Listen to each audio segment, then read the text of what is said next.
IPL যেন টাকার গাছ, নাড়া দিলেই পাতার মতো ঝরে পড়ে টাকা। এই তো চলতি সিজনে মিচেল স্টার্কের দিকে একটু তাকান। রেকর্ড 24,75,00,000 রুপি দিয়ে তাকে কিনেছে কলকাতা নাইট রাইডার্স। আবার ম্যাচ কামিংসকে হায়দ্রাবাদের দলে ফিরিয়েছে 20,50,00,000 রুপি দিয়ে। টাকার গাছ না হলে কি একজন ক্রিকেটারকে এত টাকা দিয়ে কেনে কোনো দল? তবে এবার এসব পাগলামোর লাগাম টানতে চাইছে আইপিএল কর্তৃপক্ষ। নিলামে আনছে বেশ কিছু পরিবর্তন। এতদিন আইপিএলে নিলামে বড়সড় ফাঁকি দিয়ে আসছে ক্রিকেটাররা, যা নজরে এসেছে ভারতীয় ক্রিকেট বোর্ডের ইন্টেলিজেন্স দপ্তরে। আইপিএলে মূলত দুই ধরনের নিলাম অনুষ্ঠিত হয়, একটি মিনি আর একটি মেগা। প্রত্যেক বছরই অনুষ্ঠিত হয় মিনি নিলাম, আর মেগা নিলাম অনুষ্ঠিত হয় 3 বছর পর পর।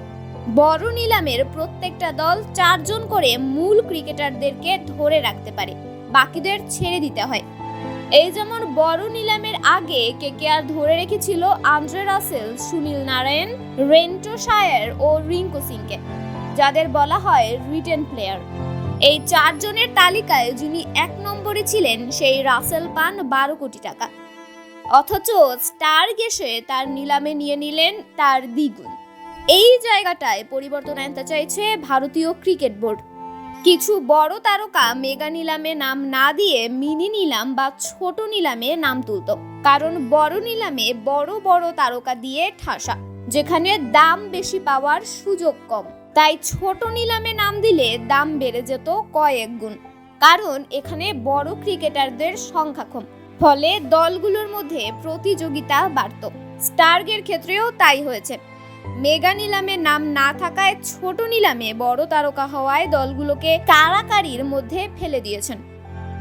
এবার নিলামে পরিবর্তন আনতে চাইছে আইপিএল। ছোট তারকাদের জন্য ছোট আর বড়দের জন্য বড় নিলামই নাম হবে। এখানেই শেষ নয়, বড় ও ছোট নিলামের মধ্যবর্তী সময়ে যদি কোনো খেলোয়াড় বড় কিছু করে, তার জন্য সর্বোচ্চ দর বেঁধে দেওয়া হবে। নির্ধারিত মূল্যের উপর দিয়ে তাকে কেনা যাবে না। তন্নি শিকদার, দৈনিক সকালের দুনিয়া।